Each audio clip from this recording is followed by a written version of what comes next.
Hey, boyo. Looks like you're back again. I heard there might be spoilers ahead, but you didn't hear that from me. Greetings and welcome to our first Spoilercast, this time concerning Hades, which we have mentioned before, and if you've been listening to our friend Skelly, you know that there be spoilers ahead. So take heed, and if you haven't played the game yet, probably play it first before you listen to this. If you have, and if you don't care, you're going to hear spoilers. We're going to talk all about the game right now, so be prepared. And we definitely recommend playing Hades because it has been one of our favorite games of the year. We 100% recommend it in every way possible. Play it. But if you want to hear about it right now, we're gonna cover the entire game from top to bottom. I'm one of your hosts, Garrett. I'm Ben. And this is Hades. The Spoilercast. So let's start off by talking about what is Hades and who makes it. Hades is made by SuperGiant, which is a very well-known company who has made Bastion, Transistor, and what was the other one? Pyre. Pyre, of course. Very, very good company, and Hades is their latest title, and it is a hot hit. It has been so much fun to play. Everyone's been playing it. It's available on Nintendo Switch and PC. So the type of game it is it turns out to be a roguelike, but a roguelike with a twist. If you played Binding of Isaac, you would kind of recognize how this game plays, but this takes Binding of Isaac to a new level. Yeah, so a roguelike is basically, there's not progression. You basically go until you die, and then when you die, you start over. The difference with Hades is that there is a little bit of progression. You have character progression, which means that you collect these things, these items in the games, and this item in particular is the dark crystals, I guess, and you collect those and you are able to level up with them, so to speak. And that carries over with your deaths. Yeah, so even if you die a lot, every time it's going to be a little bit easier. So if you're interested in roguelikes and you've avoided them before because of the permanent death system, this is a great entryway into them. And as someone who doesn't like roguelikes, I've been loving the hell out of this game. This is a new take on the genre, and it does it very well. So what this game concerns is the titular character Hades being the underworld god from Greek mythology, and you play his son, Zagreus, and Zagreus wants to escape from the underworld, and Hades wants to stop him. So the point of the game is to escape and get out. Yeah, and to do that, you have to go through 4 levels of the underworld. So you start with Tartarus, Asphodel, Elysium, Styx, and then you end up in Greece. You end up in Greece. Yeah, you make it to the surface, but there is so much in the way. There is a lot in the way, and you can do... Your first run is probably going to be really slow, but you can streamline it, but there's a lot to do in this game. Yeah, when you start this game, actually, it doesn't give you any tutorial. It throws you into the game, and you basically make it as far as you can without dying, and then when you die, you go back to the House of Hades. And an interesting thing with this game is every death is of your own accord. Like, players have different experiences, but they all feel like they are meant to happen in a way. The story is dynamic and wraps around them. Yeah, every time you die, the characters respond to how you died, and it's almost like Ben said, it's almost as if you were meant to die by that boss or that monster, because someone mentions how you die and they tease you about it or mention it. It feels very smooth. So speaking of the characters, we have Zagreus, who is the player character. He's the main character. And the Prince of the Underworld. The Prince of the Underworld. And then you have Hades himself, the titular character, and he is exactly as you expect him to be. Not quite James Woods, but exactly as you expect him to be. And then we have other main characters in this game who are NPCs you talk to, and they affect the story and they matter in the story. And that would be Nyx. She's the goddess of darkness. She's darkness incarnate. Darkness incarnate. So she's literally darkness. Yes, and she's one of my favorite characters. She's very perfectly cool. honest. Then you have Achilles, who is kind of the house warrior in a way. Yeah, he's the one who trains Zagreus how to fight. Yes. So I guess he's just one of the greatest fighters of all time, and so he is a part of the House of Hades. Then you have Hypos, who is the kind of the court accountant. Like he kind of stands there and he takes account of all the shades and souls passing through Hades' domain. Correct. And then, of course, on the right-hand side of Hades, you've got Cerberus, the good old You pupper. have the classic pupper Cerberus with his 3 heads and all, and he is a cute little bastard. And you can actually pet the dog. You can pet him and you can talk to him. You get all of the fan service you need from him. Great. And then there's a few other characters that are just roaming around the house. You got Dusa. You got Dusa. Her name sounds a lot like Medusa, and that's because she is a quirky little floating Dusa head. And she is very fun. She's a very fun character. She's one of my favorite characters. I think she has like a crush on Zagreus, and so she's like always like, oh, oh, Prince, oh, and then she zips away. She's gone. Away. And let's see, we have Skelly, who you heard at the beginning. Yeah. He is the training dummy, so to speak, but he is a character all in of himself, and he speaks, and he has that fun as hell accent. Yeah, he's a lot of fun. He's the training dummy where you can test your weapons before you head off into the underworld to go to the surface. And since we're talking about weapons, we may as well mention them. We may as well introduce the weapons themselves, which are sort of in a way characters of themselves. They are the main gameplay mechanic of the game, and they affect it very differently. There are 6 weapons in all, and we have the Stygian Blade, the Eternal Spear, the Shield of Chaos, my favorite personally. That is a very good one. The Heart-Seeking Bow, the Twin Fists of Malphon. That's a nameful. And the Adamant Rail. They are all very unique and different weapons, and you can build them very different ways. And you can further increase their abilities with an item called Titan Blood that you unlock as you play the game. And we'll talk a little more about that later. But for now, we'll kind of move into the game itself by talking about some of the other characters that affect the gameplay, which in this case would be the Olympus gods. Yeah, so the Olympians get word that their like kin Zagreus. Well, first of all, they didn't even know that they had Zagreus in their life because they've kept him a secret. And basically, what happens is Nyx lets the gods of Olympus know that, hey, you have like a nephew down here. You have a nephew, you have a cousin. Like they all want to get to know you, and they are doing everything they can to get you out of the underworld. So the way they affect the game is they have something called boons, which if you played Binding of Isaac, you would kind of be familiar with these. These would be the kind of items you would pick up, and they would affect your character's abilities. And in this game, the boons do just that. If you have Zeus, you have lightning abilities. If you have Poseidon, you have water abilities. If you have Athena, you have shield kind of deflection abilities. If you have Aphrodite, personally, I don't think she's very good. You have weakness abilities. If you have Artemis, you have critical hit, kind of seeking attack abilities. Who else, Garrett? We got Ares, the god of war, of course. He's got some of the best boons, in my opinion. Ares being the best, yes. Dionysus, the god of wine and festivities, and all the best stuff. He's probably my favorite character, like personality-wise. His personality's fucking awesome. Hey, Zagman, you coming up here? We're gonna have a party. And we got... Oh, and he does... What does he do? He does kind of DOT damage, right? Like kind of damage over time. Yes, he does like damage over time stuff. He also has a lot of support. Yes. Like healing, just giving you stuff. I mean, he and Aphrodite are very similar in a way, but he is the better option in my opinion. He just has some great late game abilities, which just make the game so much easier. And we got Hermes, who is the messenger god. He kind of carries things back and forth from the underworld to the Olympian and so on and so forth. And his stuff concerns speed mostly, as you would expect. Speed and movement. Speed and movement, and very good. He's very useful. And then last but not least, you have Demeter. Yes, she is the god of the seasons. Of the seasons. And in this game, she concerns ice. So her attacks all involve ice and slow. And she's actually the last god you encounter. You meet her after you escape. After your first time leaving the underworld, you meet her, yes. Because it's snowing outside, and you're like, oh, what's going on? It's cold out here. She pops in. Yeah. So that's the pantheon of the Olympian gods that you encounter in this game. And then we have other characters. You also meet Orpheus, the famed musician, and you encounter him, I believe, after the first escape attempt too. Yeah, I think you escape the first time, and then he shows up in the court in the House of Hades. Because he's the court musician, but he doesn't want to play because he's uninspired, because he doesn't have his muse anymore. His muse, Eurydice. And you encounter her, and she's actually one of 3 characters in the game that you will encounter throughout your escape attempts. And she is one of them. She is on Asphodel. And in Tartarus, you meet Sisyphus, who's known as the guy doomed to eternity to push a boulder up a mountain and have it roll back down. And then you also have Patroclus, who is a famous warrior.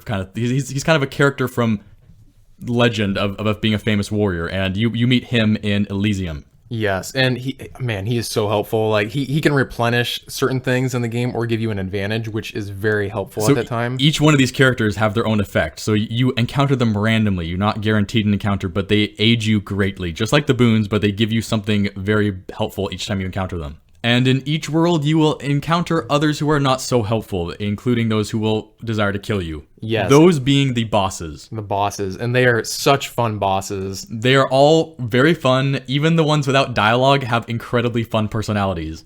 So, Ben, what's the first one that we meet? The first one that you meet is Megara. Yes. And you might instantly connect that to the Hercules movie from Disney.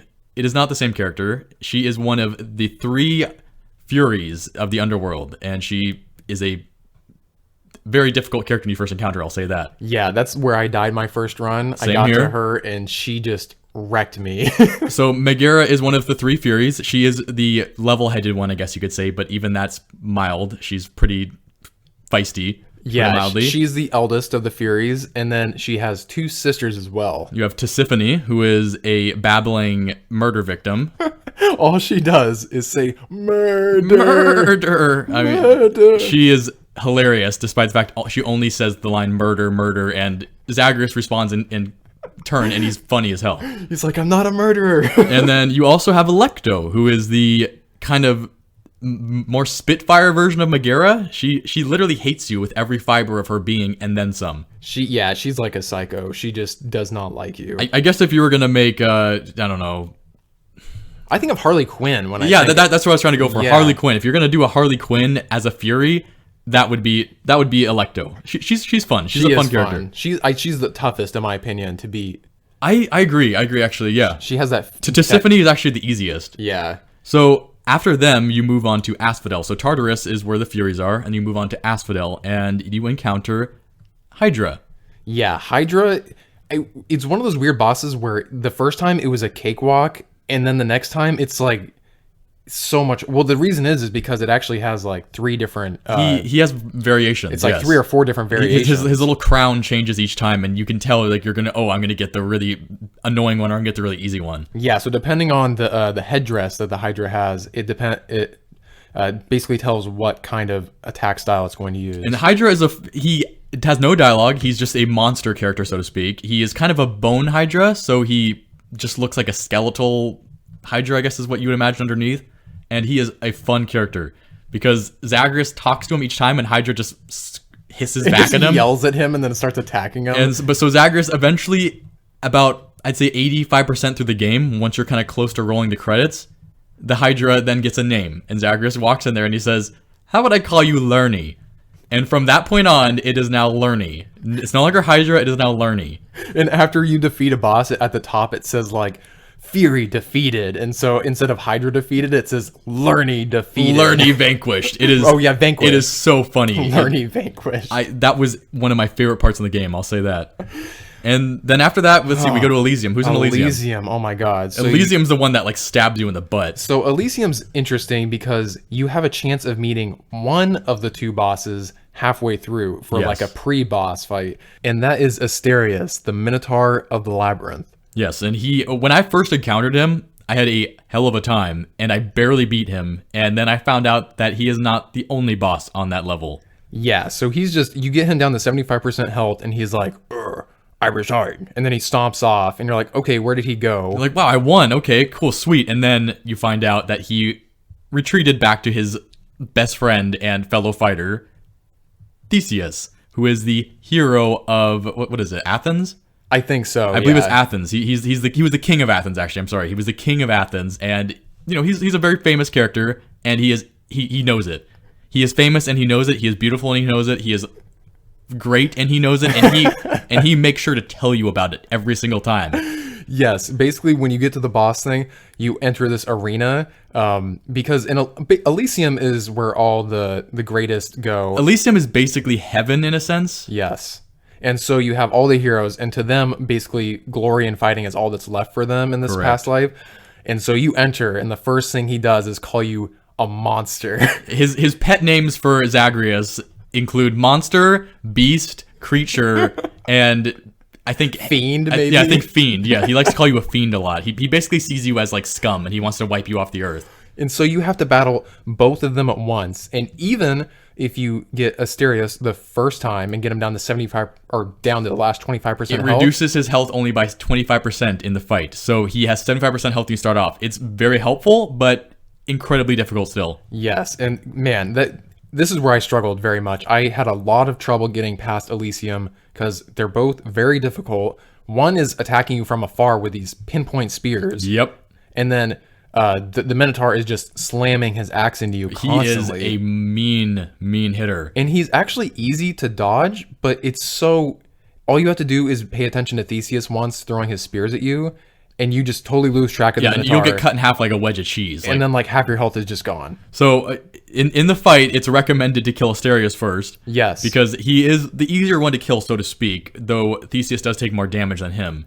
But it's just easier to get rid of him because Theseus is a pain in the ass all on his own. And once you get Theseus to half health, he calls upon the help of the gods. Yes. So apparently, the gods are helping more than just Zagreus, and he will take a power of any of the gods, and you feel betrayed in a way. Yeah, you feel betrayed, and the map just gets covered with lightning bolts or swords from Ares. It's just crazy. So that's Elysium. Once you beat those two, then you move on to Styx, which is we like to kind of call it the poison dungeons. Yes, it is easily where you can lose the most health, and it's right before the end of the game. If you manage to stockpile all your health up at this point, well, guess what? You're going to lose a lot of it here, more than likely. And the boss of this level is actually the goodest of boys. He is the goodest boy. He's the okayest boy. He is Cerberus himself. He guards the gates of hell. And just like in the mythology, except this time he's actually not that much of a boss. He's not that much of a boss. You think, oh, I'm gonna have to kill my best friend, my good boy, my three-headed buddy, and it turns out that all you gotta do is throw him a, what is it, a satyr chop? Yeah. And he happily eats it up and walks off. So in this one, you get an option to go through 6 different chambers, and it's a little series of small quartered chambers filled with monsters that can poison you. Mean monsters, and they will take you down. And there's also traps. It's full of traps everywhere. Yes. The difficulty here lies in the monsters and the traps and nothing else really. So at this point, you basically want to hope that you have enough boons and help from the gods to get you through these rooms as quickly as possible, because if you get poisoned, it starts draining your health rapidly, and there's only like There's usually 2. There's 1 or 2 wells. In the last room, there's 2 wells that you can drink from to keep yourself from poison, but it also takes a couple seconds for it to replenish. Yeah, so if you get poisoned immediately after, well, guess what? Yeah, you're kind of screwed. You have to go to the other one. So you have a choice. You can actually choose your rooms here. You can choose your path, but you have to pick the right one that has the satyr chop, which is the meat that you feed Cerberus to make him move. And it's all random, so you could get it in the first or second try, or you get in the fifth. Or in the 5th or 6th. So it is really up to luck. And so after Cerberus moves, after Cerby leaves, then you are able to leave the Underworld. And once out there, you walk into a frozen, snowy landscape, and you encounter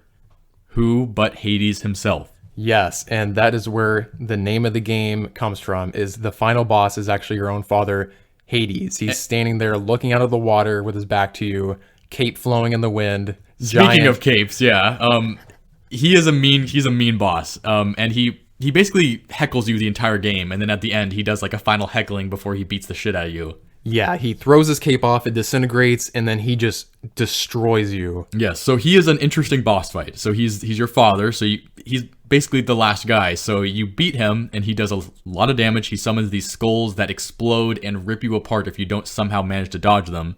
And then, after you beat him the first time, guess what happens? Wave 2.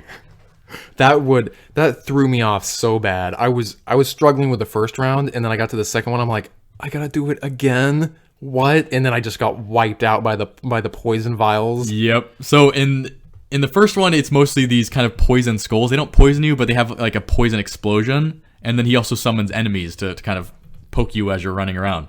Wave 2, he summons these big urns that pop up, and they have these explosions of like souls or whatever that grab you and damage the hell out of you. It's really bad. And when he's not doing that, he's also shooting the skulls at you that poison. And then he's also doing his like apocalypse lasers that just wipe you across like an ant under a magnifying glass. Yeah, it's like a circle of lasers that spins around, and you have to hide behind something to not get hit. And there's only like two things you can hide behind in the on the map. Out of all the bosses in the game, his is the most that reminds you of Binding of Isaac. Like his attacks are very Binding of Isaac in my opinion.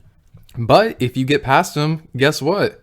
You have completed your first round of Hades. And notice how we said you're first, because when you escape and you go into Greece and whatever, you discover the very important character to Zagreus that he did not know even existed. Yeah, so in the beginning of the game, you just assume that you are the child of Hades and Nyx.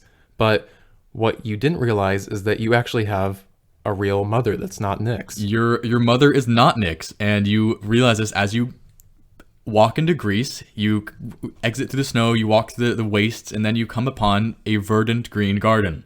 And who in that garden is but Persephone herself? Yes, Persephone is actually the queen of the Underworld, Hades' queen. And something basically happened, and she left. She wasn't happy, and she didn't know. Actually, she didn't know that her son lived. So she had Zagreus. She gave birth to him. He was quote unquote stillborn, and she, in her grief and upset and anger, left. She went to the surface to hide from both the Olympian gods and Hades himself. Yeah, so there's some like deep story stuff that's going on. Basically, she didn't want to be on Olympus, and then she went to the Underworld. And then that happened, and so she's in this weird right in between where she can't be seen by Olympus, and she's not known by the Underworld. And that's actually due to Nyx. Nyx is kind of her buddy from another. Yeah, there's like a cloud of darkness shrouding her. Yes. She's kind of protecting her. So Zagreus encounters her, and he realizes that she's his mother. It's a complete and utter mind explosion to him because. The only time he finds this out is when you have a flashback, and if you don't know this, if you haven't encountered her yet, Zagreus has the flashback, and there's a narrator in the game. And the narrator describes the fact that Zagreus has a mother that is not Nyx, and Zagreus did not know this as the narrator says it, and Zagreus, being able to hear the narrator, says, "What?" And the narrator's like, moving on. The narrator is one of the best parts of this game because he spoils it for Zagreus. Yeah, he basically spoils the plot of the game, and Zagreus is like, "Wait, what? I have a mother? Wait." I didn't know that. And so you encounter the narrator at different points in the game, and like Ben said, the narrator talks. He doesn't acknowledge Zagreus, but Zagreus can hear him. Can hear him, and it's always there's not a lot. I feel like there should have been more with the narrator because his back and forths with Zagreus are very funny. They're some of the best parts of the game. But there's not a lot, but when they happen, they are always worth it and always very amusing. So we get to Persephone, and, Zagreus is having a nice conversation with his mother, and then suddenly, Styx is calling me back, and he is then taken back to the Underworld. Yes, he actually cannot survive on the surface because he is bound to the Underworld by birthright. And so when he dies, you return back to Hades himself, and he heckles you properly, and guess what?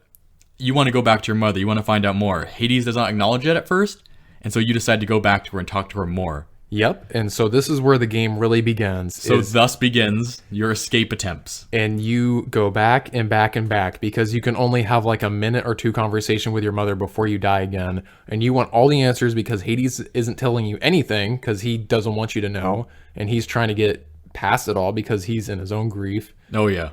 And so what happens is in order to finish the story, and I say that very loosely because the story just keeps on going, you have to escape 10 times. Yeah, you have to have 10 completed runs until Persephone finally decides that she finally, so you encounter some things where Persephone is very resistant.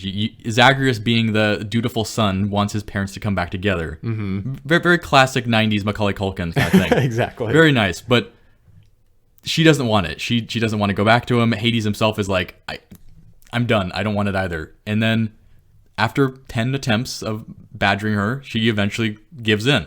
And the reason is because she doesn't want to start a war with Olympus. So there's some touchy subjects with the Olympian gods and Hades and her being involved, which most of the Olympian gods aren't even really aware of. They aren't aware that Zagreus is Persephone's son, or that Persephone is even claimed by Hades himself.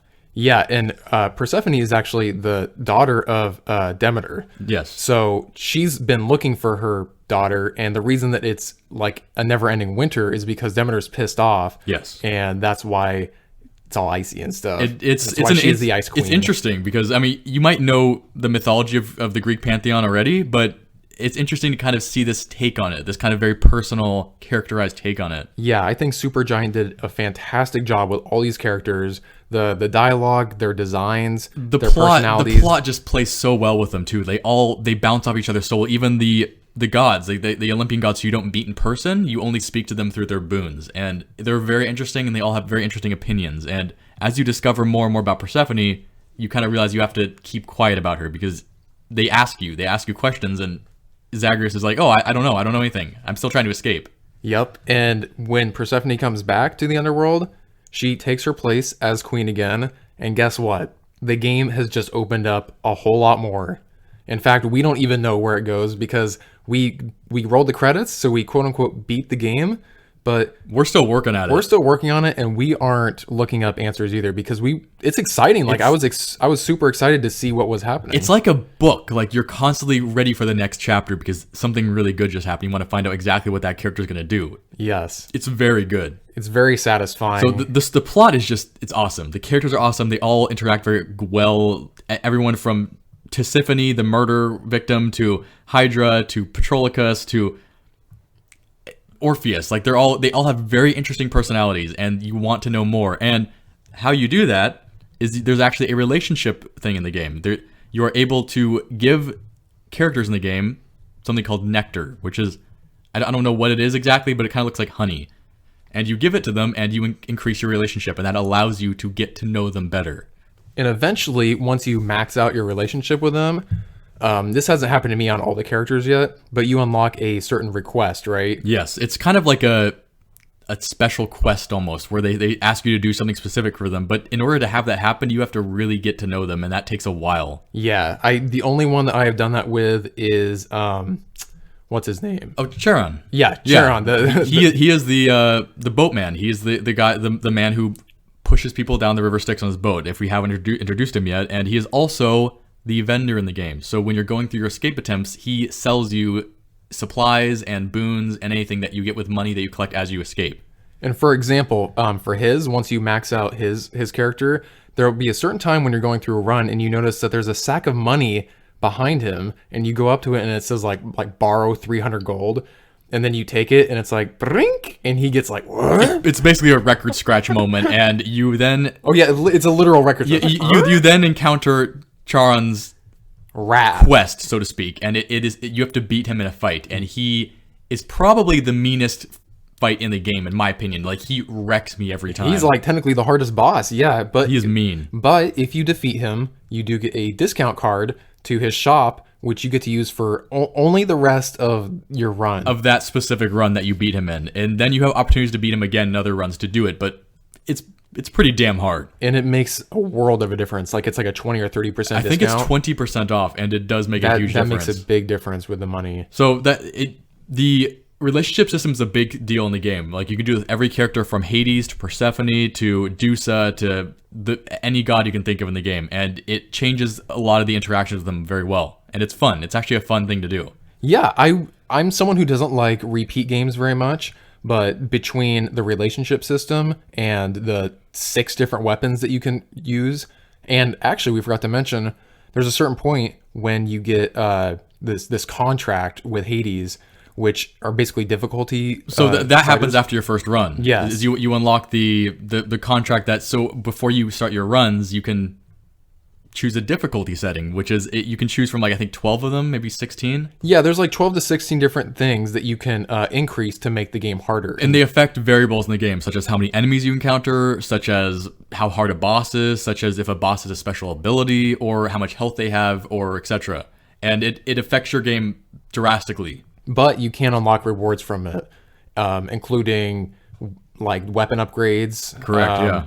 And in order to collect more weapon upgrades, actually, it's necessary, yes. Yeah, you have to. And then basically the more, it's like measured in skulls, and the more skulls you have, you can unlock different materials for the weapons, which you can use to upgrade them. And the materials being Titan Blood, which you get from, I think, only 2 of the bosses in the game. Yes. And so if you want to get more Titan Blood, you have to use a different weapon, or you have to use a different weapon with a new skull on it in order to unlock them again.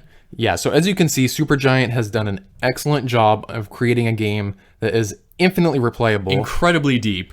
I think I've done 11 completed runs, and I've done like at least 40 attempts, and we barely scratched the surface, I think. There is so much more. I have personally maxed out most of the relationships, but Yeah. once you max them out, there's the next step, which is the special request that we mentioned, and I haven't done barely any of those because I haven't done enough. Yeah. There's still more for me to discover in the character relationships alone, much less the game. And that is why we had to do a spoiler cast with this, because we kept mentioning it in our episodes and we wanted to talk about it so much because it's such a great game that deserves to be played, and we just had to share it with you. There is so much to it, and this could be easily an hour-long episode, but we want to try to keep this as concise as possible, and that is very difficult with this game because there is so much nuance and variation to it. Yeah, there's probably a million other things we can talk about, but I think we covered about most of it. Don't We you think, covered Ben? about most of it. I mean, but Garrett and I alone, we've had such drastically different playthroughs of it, and everyone else is going to have the same thing. Like, our experiences are going to be very different from yours because it's a game that dynamically wraps around how you play. Very dynamic. So I am excited to see what SuperGiant does with this. I'm hoping that they either make a sequel or an expansion pack. What Garrett and I kind of hoped for was that they're going to release a DLC that involved the Olympian, like going up to Olympus itself, Yes, because at the end of the game, you get to the surface and you stop. and you stop. You never actually meet the gods because, in fact, they can't know that Persephone is back in the underworld, and so you have to keep pretending that she's not back. So It would be awesome to have the next DLC or whatever of Hades be climbing Olympus itself and encountering, like Pegasus and I don't know, maybe Hercules. Centaur, Hercules might be a boss. Hercules. Just any. There's so much to the Greek pantheon and mythology that you could do anything, especially on that level. And So it would be such a beautiful game. And I really think would. Depending, or based off of what SuperGiant has done with like Bastion and stuff like that, the worlds that they've created, I could see them doing Mount Olympus very, very well. I could easily see that, and they've done a great job with this game. It has their classic touch of humor, their classic touch of style, and their classic touch of just quality. Yeah, their sound design, level design, and of course the voice acting is always top notch. It's all very clever, and we can't say enough good things about this game. I mean, like we said, we're trying to be concise, but we can keep on going. We really can, but we will cut it off here. So thank you so much for listening to our first spoiler cast. Thank you for tuning in, and we hope you have enjoyed Hades as much as we have. And if you haven't, go enjoy it, even with the spoilers, because it's awesome. Go play it now.